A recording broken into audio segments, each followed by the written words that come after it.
أعوذ بالله السميع العليم من الشيطان الرجيم من همزه ونفخه ونفثه بسم الله الرحمن الرحيم رب زدني علما رب اشرح لي صدري ويسر لي أمري واحلل عقدة من لساني يفقه قولي.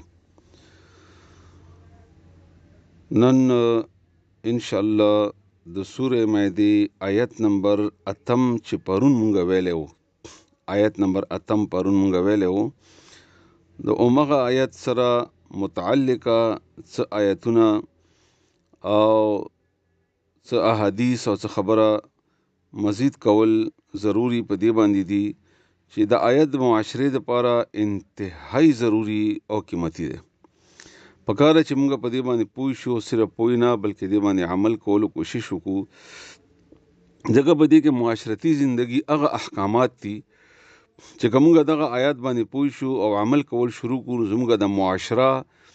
دا به داسې ښکلي او ښایسته شي چې دې کې به یعنی د انسان زندگی به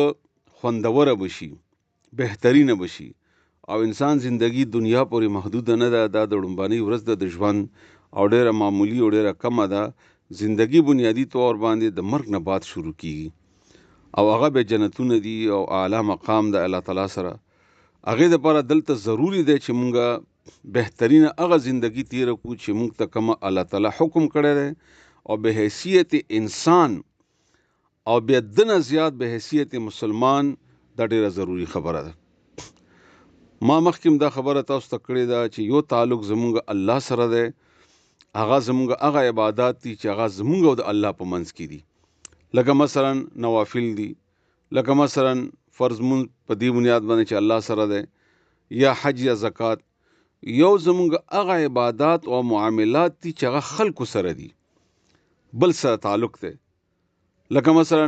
خزه او خاون، پلار او زوی، ورونه خپل منځ کې، ملګری خپل منځ کې، کاروباران خپل منځ کې، دکاندار د پاره گاګ د پاره دکاندار، استاد د پاره شاګرد، شاګرد د پاره استاد. داسې د ټولو شنو ځکه چې موږ انسانان الله تعالی پیدا کړی یو بل سره تعلق ستون کی. نو دا یو بل سره تعلق چې موږ د الله تعالی حکم باندې نه یي، دا خبره خ یاده کوي که زه دا خبره یو سل کرتی دا فکره وایم نو دا به کمی چې زمونږ خپلو کې تعلق معاملات د الله خودلی شوی حکم او د رسول الله صلی الله علیه وسلم په طریقې باندې نه وي، نو مونږ دنیا معاشرتی زندگی به هم ډېر سخاوي، ګنده بوي، بدیانې،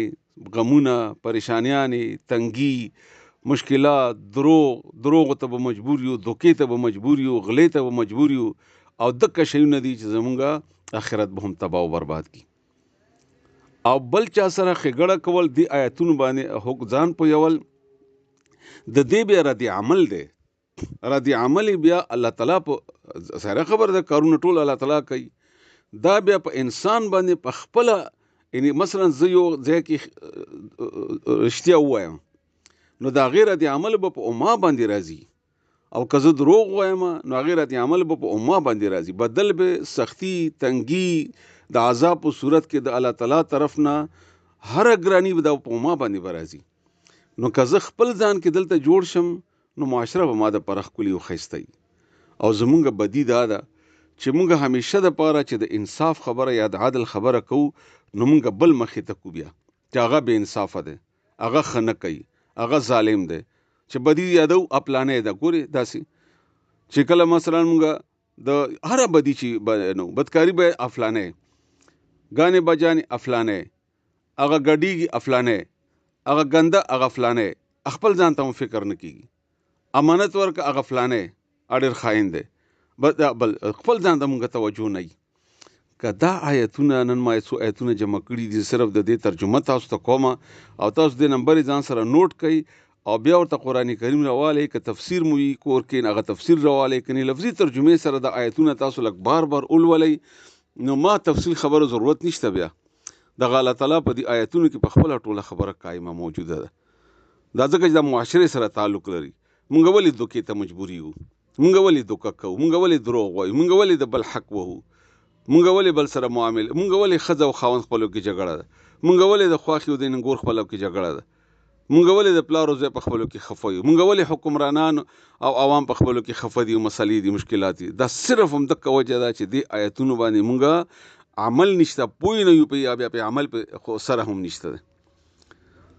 که تاسو موږ خپل ځان ته راواړو، نو که زه خپل ځان ته راواړوم نو زه ډاکټر نثار دروغ زه وایم، دوکه زه کوم، غلا زه کوم، یعنې دا ټولې،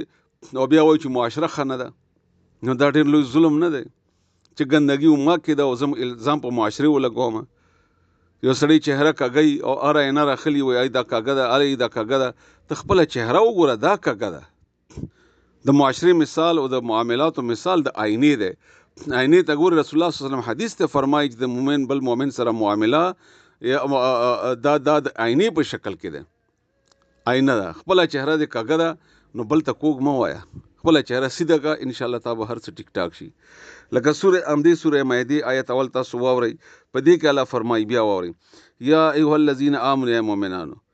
کونو شئ تاسو قوامین لله، الله دپاره مضبوط ولاړ، گواهی ورکوونکي په انصاف سره، او مجبور دي نه کی تاسو قوم دشمن په بې انصافي باندې. الله تعدلو، چې تاسو انصاف ونه کوي. اعدلو، انصاف وکئ. اعدلو، انصاف وکئ. اعدلو، انصاف وکئ. الله تعالی په دې مائده صورت نمبر آیت نمبر 8 کې فرمایي، او دغه انصاف هو اقرب للتقوى، دا ډیر بهتر دی د تقوا دپاره، نږدې دی، دا به تاسو نږدې کی تقوا دپاره. تاسو یو څو آیتونه واورئ، ځان سره لږ نوٹ کوئ، دا ولیکئ، او بیا په دې قرآن کریم کې ورته کښېنئ، او بیا لږ دا ولولئ، او بیا په خپل ځان باندې فټ کړئ، معاشرې باندې بل باندې مه فټ کوئ. تاسو آیت نمبر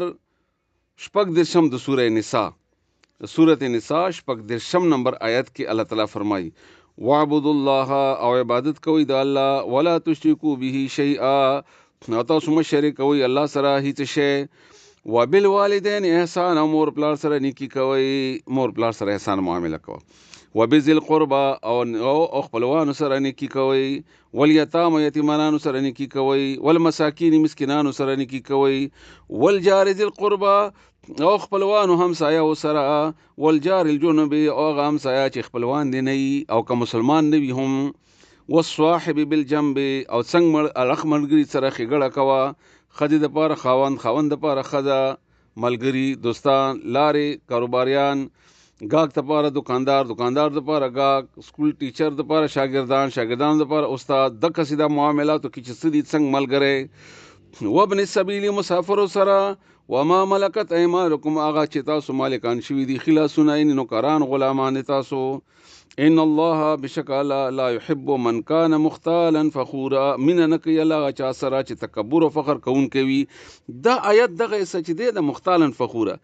دا د مونږ چې ځان کله صفت څه کوو چې فلانې بد دی، فلانې انصاف نه کوي، فلانې دروغ وایي، فلانې غلط کار کوي، خواښې انګور پسې لګیا دی، انګور خواښې پسې لګیا ده، ښځه خاوند پسې لګیا ده، ملګری بل پسې لګیا دی. دا د من کان مختالا فخورا، ځان ښه ګڼو بل بد ګڼو.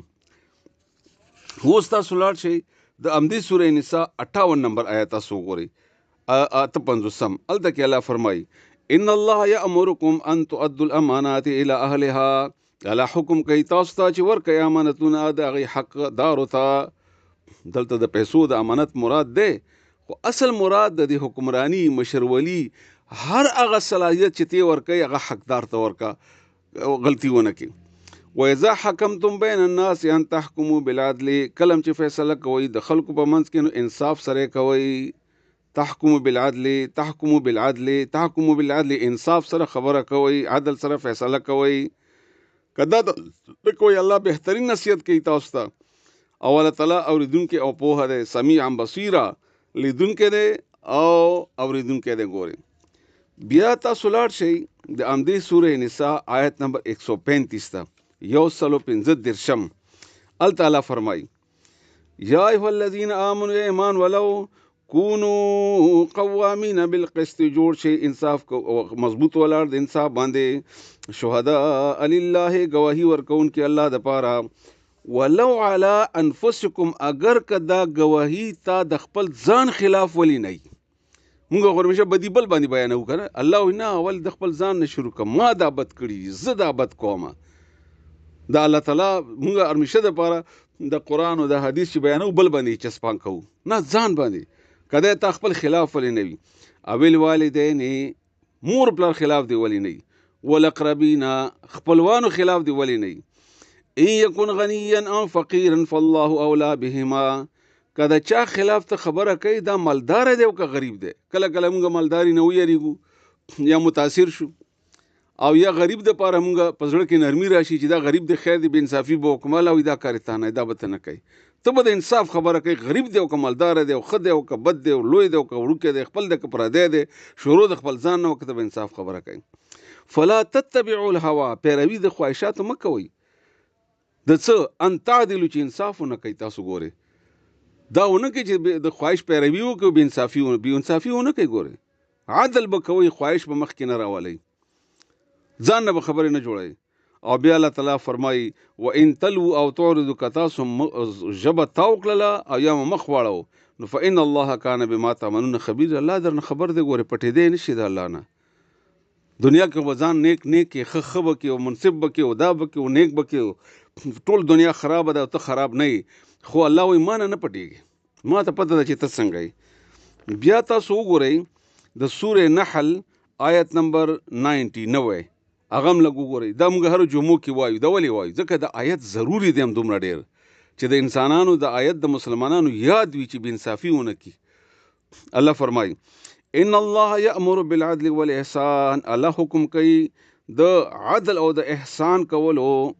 عدل او احسان کولو دو معامله راغله عدل خو خامخا وکړه بلکې اضافي ورته ورکړه هغه ته د تبلیغیان یو ټکی وایي و اکرام کوه دا په خولې باندې ډېر آسان ټکی دی خو په معاملاتو کې دا تقریبا مشکل نه ناممکن دی د موږ په نن سبا په هغه کې انصاف کوئ و ایتاء ذی القربى او ورکوئ تاسو حق خپلوانو ته معنا بیا وایي ان الله بشک الله تعالی امر حکم در کوي تاسو ته بالعدل د انصاف کولو والاحسان او د احسان کولو و ایتاء ذی القربى وینهى عن الفحشاء والمنکر او ورکول خپلوانو ته او منع کوي تاسو الله د بهایي او د بدو کارونو نه والبغي او د سرکشي نه یعظکم هغه نصیحت کوي تاسو ته لعلکم تذکرون دې لپاره تاسو نصیحت قبول کړئ دا ولې الله تعالی بار بار وایي دا نصیحت تاسو ومنئ تاسو قبول کړئ دا سورہ حجرات ټول صورت په همدې معاشرتي او په معاملاتو باندې مبني ده دته سورۃ الاخلاق هم وایي په دې کې که تاسو د سورہ حجرات سر نه شروع کوي وخت دلته مختصری بیا تاسو اورئ نه دا ټول هلته الله تعالی د الله او د الله د رسول مقام ښودلی دی الله به خپل الوهیت او ربوبیت مقام کې کینی یا ایها الذین آمنوا لا تقدموا بین یدی الله ورسوله الله او د الله رسول نه مخکې کېږي به نه حکم به د الله وي بیا به د رسول الله صلی الله علیه وسلم طریقې بیا په خپلو منځ کې تاسو خپلو کې معاملات دي تاسو غیبت مه کوئ بدګماني مه کوئ حسد مه کوئ ټوکې ټکار یو بل پسې مه کوئ یو بل نه خبره مه رسوئ او د فسق او د ګناهګار یا د هرې خبرې تحقیق کوئ د هر فاسق خبره مه منئ یا اورېدلې خبره مه منئ تاسو نه به بل ته نقصان ورسیږي تاسو به مشکلاتو کې به پرېږدئ همدغه رنګې تاسو که لاړ شئ وګورئ او بیا الله تعالی فرمایي چې تاسو کې یو بل باندې بل ته فضیلت په دې نه دی حاصل چې د خاندان بدل دی او فلانی بدل دی نه په تقوا باندې حاصلېږي او یو آیت بل تاسو واورئ د سورې حدید آیت نمبر 25 الته کې الله تعالی فرمایي آیت نمبر 25 کې دا ډېر ضروری آیت دی دا ټول آیتونو یو قسم خلاصه ده او خاص کر د سورې مائده آیت نمبر 8 الله فرمایي لقد ارسلنا رسلنا بالبينات مونږ لارګلي دي پیغمبران خپل په واضح دلایل سره وانزلنا او مونږ را لګلې دي را لګلم دي معهم الكتاب را لګلم دي دوی سره کتاب والميزان او تلا انصاف عدل قانون عدل ليقوم الناس بالعدل د دې لپاره چې قائم شي خلق په انصاف باندې دا ډیر عجیب آیت ده رسول هر یو پیغمبر موږ لپاره رسول الله صلی الله علیه وسلم د سره کتاب او میزان دا درې شیونه شو اوس په زور څلورم اوري وانزلنا الحديد او موږ را لګلې د اوسپنه فيه باس شدید په دې کې جنگ د ډېر سخت سزا د تکلیف د ډېر سخت د اوسپنې کې یعنی قانون به قایمای په طاقت باندې په زور باندې او په تا یو وطن د اسلام غالب شولته نو دغه د عدل د انصاف قانون به په نور دنیا باندې غالب کې د لپاره نه چې مسلمانان غالب شو او مسلمانانو وګټل او بیا د دې بې انصافي کوي. نه نه نه نه نه نه نه د عدل او د انصاف قوانین بالته قایمیږي. دا د عدل او د انصاف قوانین و د پاره به بل سره که جګړه شي او که توره استعمالیږي که ټوپک استعمالیږي او که نن سبا اسلحه هغه د نور دي. الله فرمایي وانزلنا الحديد فيه باس شديد ومنافع للناس، فائدې هم پکې ډېرې دي. او بیا الله تعالی فرمایي وليعلم الله من ينصره ورسله بالغیب، دې دپاره چې الله معلوم کړي څوک ته چې هغه د الله او دغه د رسول مدد کوي په دې قانون نافذ کولو د انصاف کې د الله پکې د کتاب کې. ان الله قوي عزیز، الله تعالی طاقتور او غالب دی. دا کار الله په خپل حکم باندې کولی شي، خو ته ازمایش دا دی قرآن یعنی موږ دپاره د الله تعالی را لېږلی کتاب واضح دلیل سره د رسول الله صلی الله احکامات او عدل او انصاف او د دې قیام دپاره زور او طاقت، او بیا دې دپاره قوانین په قرآن کې بیان شوي دي. په همدې سورې حجرات کې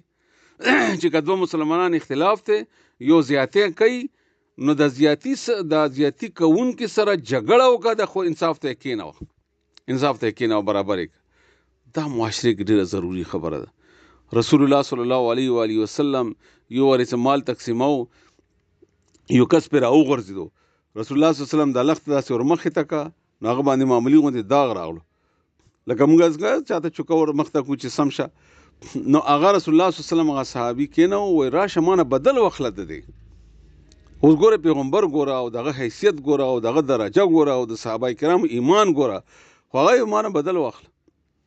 نو هغه رسول الله صلی الله علیه وسلم معاف کړو. دقسې انصاف چې کله تا کې دننه راشي په معاملاتو کې، او یاد ساتئ ایمان او اسلام یوازې قرآن تلاوت کول نه دي، مونځ کول نه دي. که دا مونځونه او دا قرآن او دا حدیث او دا حج و زکات تا په معاملاتو کې برابر نه کی، تا دروغ نه خلاص نه کی، تا دوکې نه خلاص نه کی، تا بل سره ظلم کولو نه خلاص نه کی، نو دا قرآن تا بیا تا جنت ته نه، دا بیا تا بل چرته بوزي. ځکه خو رسول الله صلی الله علیه وسلم فرمایي چې دا قرآن به یا په تا خلاف ګواهي کوي یا به تا د پاره ګواهي ورکوي. دغه اعمال او دغه معاملاتو کې د مسلمان پته په دې معاملاتو کې پته لګي چې تا ویلي دي چې الله تعالی یو دی او رسول الله صلی الله علیه وسلم خبره منم، تراشه ما سره معامله وکړه چې ته څنګه یې. دا ډېره اوږده خبره ده په دې 10-15 منټو کې نه راغونډېږي. دې دپاره دا ټول عمر چې تیر شي هم دا کم دی. خو بهرحال څه آیتونه ما دې دپاره تلاوت کړل چې دا آیتونه تاسو وګورئ چې د دې ضرورت او د دې اهمیت باندې تاسو پوه شئ او شروع د خپل ځان نه وکړئ. الله دې موږ تاسو په دې باندې پوه کړي. سبحان ربك رب العزة عما يصفون وسلام على المرسلين والحمد لله رب العالمين.